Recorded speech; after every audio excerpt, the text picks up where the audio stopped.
Video ini merupakan kelanjutan dari 12 penyebab utama tanaman terserang penyakit dan 5 sebelumnya sudah dibahas pada video yang ini. Sudah pada nonton kan?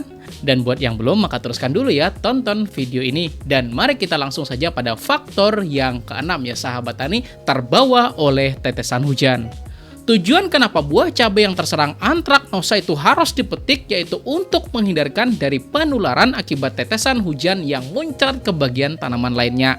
Dan tujuan kenapa tanaman yang terserang fusarium itu harus dicabut kemudian dibakar itu karena seandainya tetap dibiarin maka ketika terjadi hujan maka tetesan yang mengenai tanaman yang mati yang kemudian bisa membleber kemana-mana bakalan berpotensi buat menulari tanaman yang lainnya. Dan di sini pastikan juga pemberian unsur hara berkalium tinggi dengan metode disemprot itu diselingi juga dengan pemberian unsur hara tinggi kalsium.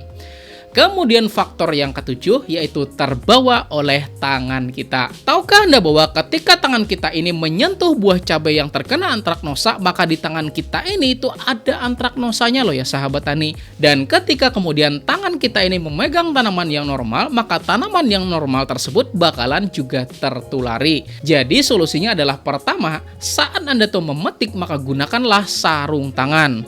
Kemudian solusi kedua, kalau Anda metik buahnya itu gantian gitu ya sahabat tani, metik yang normal dulu, baru setelahnya metik yang kena antraknya. Atau sebaliknya, metik yang kena antrak dulu, kemudian cuci tangan Anda dengan menggunakan sabun, kemudian baru metik yang normal-normal. Dan dengan cara begitu ya sahabat tani bakalan mencegah penularan penyakit pada tanaman yang lainnya, oke? Kemudian faktor yang selanjutnya yaitu yang ke-8, terbawa oleh hama. Penyakit kuning pada tanaman cabai, terong, bahkan sampai keriting pada daun tanaman pepaya itu disebabkan karena hama jenis kutu. Jadi kutu tersebut menyuntikkan virus tertentu yang mengakibatkan tanamannya jadi tumbuh tidak normal. Dan sepengalaman kami pada tanaman terong ya sahabat tani, pengurangan jumlah daun itu dapat mengurangi resiko dihinggapi dan juga dapat mempermudah dalam pengendalian. Kemudian lagi soal penyakit antraknosa atau penyakit lainnya. Misalnya nih ada hama, kemudian hinggap pada buah atau bagian tanaman yang terserang penyakit, maka kemungkinan besar pada kaki hama tersebut sudah berisikan patogen penyebab penyakit. Dan ketika dia hinggap lagi pada tanaman yang normal, maka secara tidak langsung dia bakalan menularkan penyakit pada tanaman yang normal. Jadi solusinya adalah kalau Anda tahu di sebelah Anda ada orang tanam cabai atau terong misalnya, tomat kah, mentimun atau tanaman lain, maka Anda jangan memaksakan nanam tanaman sejenis karena kalau Anda paksakan maka sama aja Anda menantang hama orang lain pindah ke tanaman Anda, oke? Kemudian faktor yang ke-9 yaitu soal sanitasi lingkungan. Sadar nggak kita kalau keberadaan gulma itu dapat meningkatkan kelembapan lahan. Dan ini saya pelajari dari teman saya itu namanya Zaki ya sahabat tani dari channel Mitra Bertani TV. Dia jelasin pada saat musim kemarau maka sebaiknya gulma pada parit-parit itu dibiarin aja karena dapat mengurangi penguapan air pada lahan. Tetapi pasti berlaku sebaliknya pada saat musim hujan, di mana dengan kita membiarkan gulma maka secara otomatis penguapan air menjadi lebih lambat dan pastinya kelembapan juga lebih meningkat lagi. Artinya pastikan pada saat musim hujan itu gulma pada lahan pertanian Anda itu bersih ya sahabat tani, oke? Masih seputar sanitasi lingkungan, usahakan juga ketika saat musim hujan tiba, pastikan saluran drainasenya itu lancar dan bedengan Anda juga tinggi. Ini pengalaman kami di sini ya sahabat tani bersama teman-teman petani di sini. Awalnya petani saya itu heran, kenapa sih kok mentimun dengan benih yang sama, dengan perlakuan yang sama, tetapi petak yang pertama lebih cepat menguning kemudian mati dibandingkan dengan petak kedua. Ternyata usut demi usut, penyebabnya selain dari saluran drainase yang gak lancar, juga bedengan di petak pertama ini tuh rendah. Sementara semakin usia tanaman, maka perakaran juga semakin panjang dan dalam, bener gak? Dan lalu apa yang terjadi coba? Akar jadi nyampe pada ketinggian genangan air pada parit dan wajar aja tanamannya menjadi cepat menguning dan kemudian cepat matinya. Faktor selanjutnya yaitu faktor yang ke-10. Pemupukan yang berlebihan. Ini sering banget kejadian sama ibu-ibu yang tanam tanamannya tuh di pot.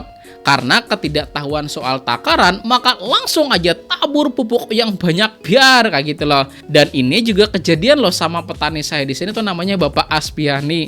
Jadi beliau itu nanam gambas gitu ya sahabat tani, dan awalnya tanaman itu bagus. Saat istrinya kelahan kayak gitu loh buat mupuk, ditabur loh segenggam pertanamannya, dan itu deket loh sama batang tanaman. Dan apa yang terjadi coba? Gambasnya langsung tamat gitu ya sahabat tani.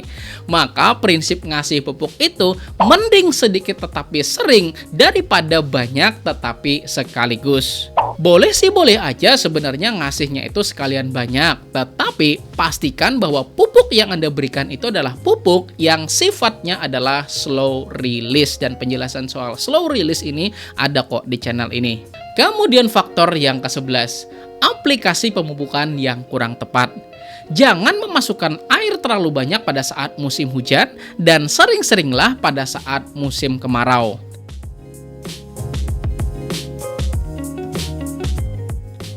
Pertama, soal musim kemarau yang harus sering-sering memasukkan air. Fotosintesis adalah proses penyerapan karbon dioksida dan air yang kemudian diubahnya menjadi energi dan oksigen melalui bantuan sinar matahari. Dan karena penguapan yang tinggi saat panas terik, maka jumlah air yang ditemukan di dalam tanah menjadi semakin sedikit, ya enggak? Maka ketika tanaman menjadi kekurangan air, maka wajar aja tanamannya kurus-kurus, kuning-kuning, dan juga kerdil-kerdil, ya enggak? Dan pada akhirnya mudah banget terserang penyakit. Jadi aplikasi kocor itu pas banget loh diaplikasikan pada saat tidak sering terjadi hujan. Dan sebaliknya, pada saat musim hujan maka jangan nambah-nambahin air. Maka aplikasi pemupukannya pada saat musim hujan itu lebih bagusan ditabur tunggal aja, atau pemberian menggunakan pembenaman di dalam tanah. Dan faktor terakhir yang ke-12 yaitu penggunaan air yang terkontaminasi oleh penyakit. Dan ini pengalaman kami di sini lagi loh ya sahabat tani. Jadi ada tanaman yang awalnya sehat gitu, kok mendadak banyak yang kena antraknosa. Usut demi usut ternyata coba di sumur ditemukan beberapa butir cabai yang terkena antraknosa. Artinya ada yang membuang buah cabai yang terkena antraknosa tersebut, bisa aja itu disengaja, bisa juga nggak disengaja. Dan mohon ini jangan dijadikan bahan bercandaan gitu ya sahabat tani. Misalnya nih Anda lagi marah sama seseorang gara-gara utang nggak bayar-bayar misalnya. Kesel kan Anda, lalu duar kayak gitu lempar tanaman yang kena penyakit ke sumurnya dia. Artinya kalau dia nyemprot pupuk daun pakai air sumur di situ, maka bisa aja semua tanamannya bakalan kena gitu ya sahabat tani. Jadi mohon jangan dijadiin bahan bercandaan kayak gitu ya sahabat tani, oke? Itu semua 12 penyebab utama tanaman terserang penyakit beserta solusinya, dan ini real loh ya sahabat tani, ilmu fitofotologi dari kajian dan pengalaman kami di lapangan. Dan mari kita ulang lagi 12 penyebab tanaman terserang penyakit, yaitu pertama, faktor benih, kedua, faktor tanah, ketiga, faktor penggunaan pestisida yang tidak bijak, keempat yaitu faktor perubahan cuaca yang ekstrim, kelima yaitu hujan yang deras luar biasa, keenam yaitu terbawa oleh hujan, ketujuh yaitu terbawa oleh tangan kita, kedelapan yaitu terbawa oleh hama, kesembilan yaitu soal sanitasi lingkungan, kesepuluh yaitu pemupukan yang berlebihan, kesebelas soal aplikasi pemupukan yang kurang tepat, dan yang ke-12 yaitu penggunaan air yang terkontaminasi oleh penyakit. Intinya, ada istilah tuntutlah ilmu dari buayan sampai ke liang lahat. Artinya dengan melakukan pembelajaran bakalan membuat kita tuh jadi semakin berkembang lagi, dan pengetahuan serta pengalaman kita jadi jauh lebih meningkat lagi. Dan sampai di sini boleh nggak Anda saya minta untuk tuliskan pendapat Anda pada materi 12 penyebab utama tanaman terserang penyakit pada kolom komentar. Mudah-mudahan kita bisa saling sharing bersama tentang materi ini. Dan di sebelah sini ya sahabat tani ada 2 video podcast saya dengan 2 narasumber. Silahkan klik salah satu gitu ya sahabat tani, karena bakalan menambah pengetahuan dan juga pengalaman Anda seputar pertanian. Terima kasih, saya Rizali Ansar. Wassalamualaikum warahmatullahi wabarakatuh.